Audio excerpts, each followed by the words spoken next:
Hola amigos, este es el primer capítulo de un nuevo podcast en el que vamos a estar hablando de la historia de México, titulado Historia sin mitos. Espero que lo disfruten. A lo largo de esta semana y este mes en particular estaremos hablando sobre el Segundo Imperio Mexicano y sus implicaciones tanto domésticas como internacionales. Comenzamos. El Segundo Imperio Mexicano, llamado así por la historiografía, pues realmente durante aquella época se le conocía simplemente como el Imperio Mexicano, aunque se reconocía que era el sucesor del fallido Primer Imperio Mexicano, con el que la nación había nacido a la vida independiente de la mano de Agustín de Iturbide. Abarcó el periodo de 1863 a 1867. Menciono el año de 1863, aunque por lo general, si somos estrictos, se utiliza siempre el periodo que va de 1864 a 1867, porque ya había un regente en México antes de la llegada de Maximiliano. De hecho, había una triple regencia. Em, Se daba por sentado que Maximiliano aceptaría el trono y que habría de venir eventualmente a reinar a México. Este imperio es importante por varias razones. A menudo escucho que historiadores lo quieren como, digamos, eh, localizar, tropicalizar bastante y arguyen que en Europa solo es un pie de página en la historia. Si bien es cierto que estaban ocurriendo muchas cosas en aquella década, y que la historia de Europa particularmente es tan amplia, de hecho es sin duda la historia que tenemos mejor documentada en los últimos 4 milenios por cuestiones de supremacía y de eurocentrismo que sería interesante hablar en otra ocasión. Eh, pero el Segundo Imperio Mexicano para nada fue en su momento, de la misma forma que no lo es hoy, irrelevante. Representa el último intento del continente europeo, mejor dicho, de las potencias europeas, de las casas reinantes europeas, de intervenir en México, de intervenir en América. Este proceso había iniciado 4 siglos antes, con la conquista de México, precisamente, aunque obviamente los españoles llevaban ya varias décadas en el Caribe, al igual que los portugueses empezaban a merodear la zona, pero digamos que en términos reales, la primer gran conquista, la primer gran epopeya, como le llaman en España, de Europa en América fue la conquista del Imperio Mexica, que no de México, que no existía en aquella época. Em, Muchos dicen, y yo concuerdo, que la conquista del imperio, del mal llamado Imperio Azteca, pero bueno, así es conocido internacionalmente, marca el inicio del capitalismo, y en cierta forma sí, porque todo el capital que va a entrar en Europa a partir de 1519 en forma de lingotes de oro y infinidad de recursos, pues, sin duda va a crear, pues no solo inflación, como sucedió en aquella época, sino que va a activar el mercado, porque con ese oro el imperio de Carlos V va a pagar muchas cosas, entre ellas su coronación como sacro emperador romano germánico y unas cuantas guerras. El imperio mexicano de Maximiliano y Carlota va a ser ese episodio final después de 4 siglos de intervenciones, me gusta esa palabra para este caso, europeas en el continente americano. No va a haber jamás otro intento de intervenir, por lo menos militarmente, bélicamente, en el continente americano.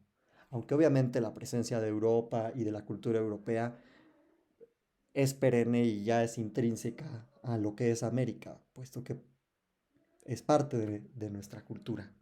Pero no va a haber jamás otro intento de intervenir en la política, en los gobiernos, en la, en el destino, como se llamaba tanto en aquella época, se usaba mucho la palabra destino para todo y se empieza a volver a usar últimamente de forma peligrosa. El destino de los americanos no será ya más regido por los europeos. Es curioso que esta sea la última intervención de Europa en América, porque hasta la fecha es considerada divisoria. Incluso los historiadores que son juaristas o antiimperialistas, o podríamos incluso decir antimaximilianistas, reconocen los indiscutibles legados y avances que impulsó la presencia de Maximiliano y Carlota en México. Bueno, me imagino que si están escuchando este video, ya tienen alguna idea de lo que fue el Segundo Imperio Mexicano, pero vale la pena que partamos de varios puntos porque vamos a estar hablando bastante en los días siguientes sobre este tema. Número uno, el Imperio Mexicano era una monarquía constitucional, hereditaria. Los supuestos o posibles descendientes de Maximiliano iban a heredar el trono de México o los sucesores que él eligiera, como sucedió después, pero quedaba claro desde el principio que era hereditaria. Era un llamado de una parte de la nación mexicana a la Casa de Habsburgo Lorena a reinar en el renovado trono de México. Pero era una monarquía constitucional y es muy importante que entendamos esto porque en el ambiente político en el que vivimos hoy parece que monarquía ha pasado a ser sinónimo de autoritarismo, mal gobierno, catástrofe, abuso, violencia, cuando en realidad esas cosas también las podemos vivir muy seguido y tenemos muchos ejemplos, ni siquiera en la historia, actuales, en que las democracias se comportan de la misma manera. Entonces, ya es tiempo de que lo aceptemos, de la misma forma que no todos los presidentes son buenos, no todos los monarcas fueron malos gobernantes y habría que situarnos en la época. Es que ahora ya vivimos en un mundo lleno de repúblicas, pero en aquella época, en el siglo XIX, las repúblicas eran un concepto muy joven. Y México se debatió durante todo el siglo XIX entre la dicotomía monarquía, república. Hubo dos monarquías y hubo varios intentos más de establecer monarquías en México. Y incluso la república adoptó diferentes formas, el centralismo, el federalismo.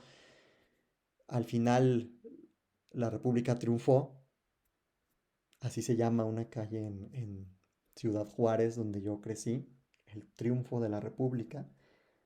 Pues sí, triunfó, pero no siempre ha estado tan estable.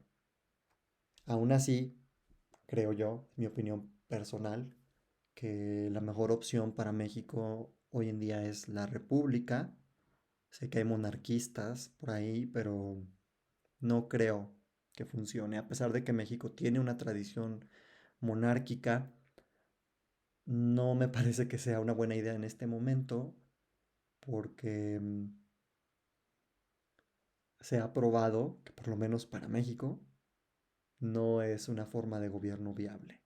Ahora, quién sabe qué vaya a pasar en 100 o 200 años, pero por ahora creo que debemos más bien fortalecer la democracia. Am, Hago la aclaración de que la monarquía era constitucional porque es importante entender que ya no estamos hablando de la monarquía de los reyes católicos, ni mucho menos de las monarquías medievales. El monarca ejerce un gran poder, tal como lo ejercen hoy muchos presidentes, de hecho, pero sujeto a la constitución. Una constitución que va a ser acordada por los mexicanos. Y una constitución que de hecho se estuvo redactando durante todo el breve imperio de Maximiliano, pero que nunca llegó a concretarse porque em, si bien se escribió, no se ratificó por completo porque era apremiante pacificar al país. Algo que obviamente ya sabemos por el final de Maximiliano. No quiero spoilear a nadie. Maximiliano fue fusilado. No sucedió. Em, pero esta monarquía constitucional y hereditaria como era, no había surgido de la nada. Había surgido como una mezcla de dos grandes intereses.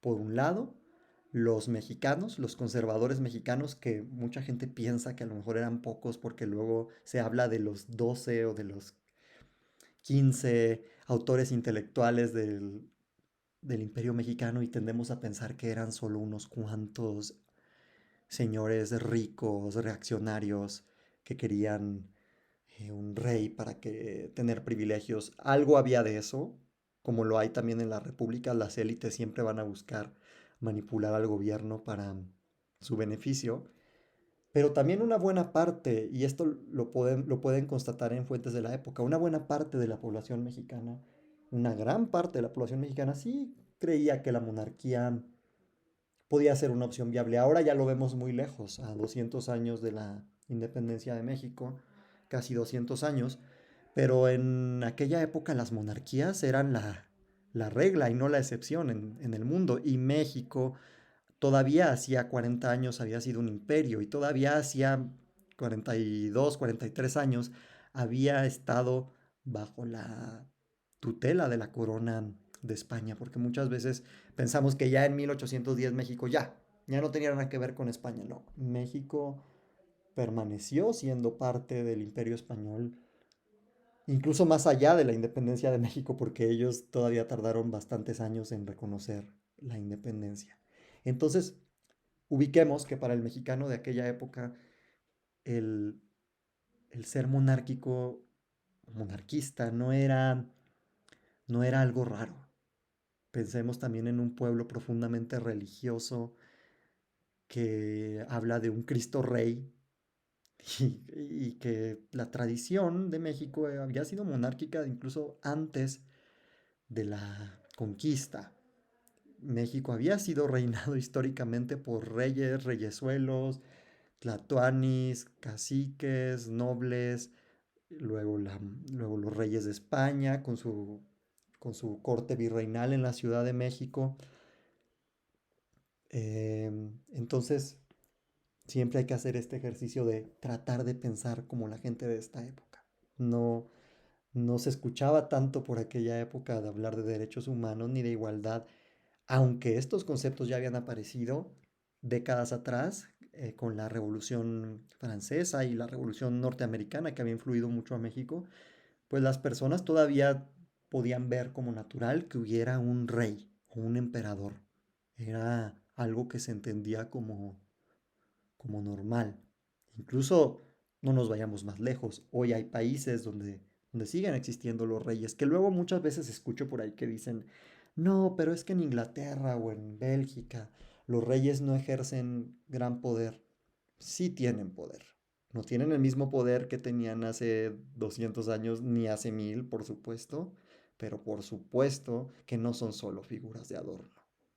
Influyen en la política, incluso pueden hacer que un gobierno no se forme o caiga, tienen más poder. Creo que sería un poco inocente querer subestimar a las monarquías que existen hoy en día. Por una parte, como les decía, teníamos a los conservadores mexicanos hartos de lo que ellos consideraban los atropellos y la destrucción que estaba haciendo el presidente Juárez, según palabras de ellos, del país, por si les suena, a un discurso que se repite mucho hoy en día, eh, y que buscaron en Europa la solución. Pensaron ya, no funcionó la república, ya le dimos 40 años de oportunidad y hemos tenido incontables guerrillas, sublevaciones, guerras civiles, pronunciamientos. Estos conservadores pues decidieron que había que buscar el apoyo de algún poder extranjero. Y resulta que una serie de circunstancias casi novelescas hicieron que dos de los principales monarquistas mexicanos tuvieran acercamientos por amistades muy antiguas con la emperatriz Eugenia de Montijo, una española de rancio abolengo que incluso es descendiente de Moctezuma, bueno, fue descendiente de Moctezuma, y que entonces era la consorte de Napoleón III de Francia. No confundir con Napoleón Bonaparte, este es su sobrino, Luis Napoleón, conocido como Napoleón III. La misión de Napoleón, o su misión, según él, era restaurar el poder de Francia y crear el imperio más grande que el mundo hubiera visto, incluso más grande que el de su tío. Y de cierta forma iba en camino a lograrlo. Luego se le atravesaría Prusia, la futura Alemania. Napoleón pensó que no era mala idea. Napoleón necesitaba dar un salto cuántico para demostrarle a las potencias de la época, que eran Austria, Inglaterra, Prusia, que Francia también podía tener un imperio de ultramar. Y pensó que no era mala idea intervenir en México, considerando también que su medio hermano, el duque de Morny, tenía intereses en México porque había ahí unos asuntos con unas deudas, que hablaremos de ellos en otro video. Entonces Napoleón dijo, pues voilà, aquí está el, el territorio que le voy a dar al imperio de Francia. Pero Napoleón, que era un ser, pues no decir perverso, pero sí un poco retorcido, no lo quería hacer de forma abierta porque digamos que provocaría problemas, no solo en Europa, sino se enfrentaría a Estados Unidos, que no pensemos en el Estados Unidos de hoy, no era todavía la potencia que es hoy, pero ya era una potencia emergente. Tampoco es que Napoleón le tuviera miedo del todo a Estados Unidos. Parte de su objetivo de crear un imperio en México era eh, ponerle un freno al avance de Estados Unidos sobre el continente americano. Y pensó entonces que el candidato ideal para ocupar ese trono era nada menos que un joven bastante talentoso y con buena reputación llamado Maximiliano de Habsburgo-Lorena. ¿Quién era Maximiliano? Era el hermano del emperador Francisco José. Había sido virrey de Lombardía y Venecia por un tiempo con resultados mixtos. La población lo había adorado, pero no había logrado contener la impetuosa necesidad de los venecianos de ser italianos. Italia en aquella época apenas estaba unificando. Y entonces Maximiliano había quedado desempleado, se había retirado con su esposa Carlota de Bélgica a Miramar, un castillo muy hermoso en la costa de Trieste, que hoy se encuentra en Italia, pero en aquella época formaba parte del imperio austríaco, no austrohúngaro, porque el imperio austrohúngaro se va a formar unos años después. Maximiliano fue, podríamos decir, la opción ideal por muchas razones, no solo para los franceses, sino para los mexicanos. Era católico, estaba desempleado, pertenecía a una casa, probablemente la familia con mayor pedigrí de Europa de todos los tiempos, y era también hermano del emperador Francisco José, a quien Austria había arrebatado hacía unos años atrás algunos territorios y había vencido en una guerra. Entonces era una manera de hacer la paz con Austria. Maximiliano dudó por bastante tiempo. De hecho, analizó la propuesta para ser emperador de México por años. Y fue su esposa y su familia, no solo Carlota, sino también varios miembros de su familia, los que lo convencieron de que era una buena idea. Que era una buena idea, que convenía a los intereses dinásticos de la Casa de Austria, siempre ambiciosa de gloria y de, y de más poder. Acordémonos que Austria había quedado bastante reducida después de las guerras napoleónicas y había un sentimiento entre los Habsburgo de que tenían que volver a ganar influencia en el mundo una vez que Inglaterra se había alzado por completo como la potencia mundial y Francia y Prusia iban camino y Prusia que iba a ser la estructura de Alemania iban camino a hacer lo mismo. Bueno, pues los mexicanos conservadores obtuvieron lo que querían, Napoleón obtuvo lo que quiso y Maximiliano también obtuvo el trono, que no estamos tan seguros de que lo quisiera por completo, pero tampoco le disgustaba la idea. Incluso lo llegó a ver como un experimento y queda claro en alguna parte de su correspondencia que ya tenía planes para un plan B, para en algún punto tal vez abdicar el trono en favor de algún hijo suyo o de algún hijo adoptivo y regresar a Europa. Carlota pensaba totalmente distinto. Pensaba que su misión era divina y que vivirían en México por siempre y que su dinastía sería tal vez tan exitosa en México como había sido en Europa. Hablo de la dinastía de ella, aunque no iba a ser la que iba a reinar propiamente, ella veía al Imperio de México como un logro también para esta familia, los Sajonia-Coburgo, a la cual ella pertenecía, y que en los últimos años habían logrado hacerse de los tronos de Inglaterra, de Bélgica, de Portugal, y eventualmente harían lo mismo con Bulgaria. Pues bueno, México no sonaba nada mal. México, un país que mira a dos océanos, un país rico en recursos, un país que es casi un continente, que une la parte norte de América con Centroamérica y Sudamérica, la América Latina, como se le empezó a llamar en aquella época. Y pues después de aceptar la corona y hacer una gira de despedida por Europa, se embarcaron a México. De eso vamos a hablar en otra ocasión. Creo que por ahora es una introducción bastante eh,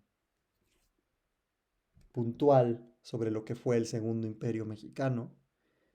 Y en el siguiente video, en el siguiente episodio, hablaremos sobre qué sucedió con el Segundo Imperio Mexicano. Y también daremos un poco de contexto sobre quiénes eran estos dos personajes que hasta la fecha nos fascinan, Maximiliano y Carlota. Muchas gracias por unirse a esta aventura. Si no se han suscrito al canal, háganlo y también activen las notificaciones y nos vemos en los próximos días. Muchas gracias.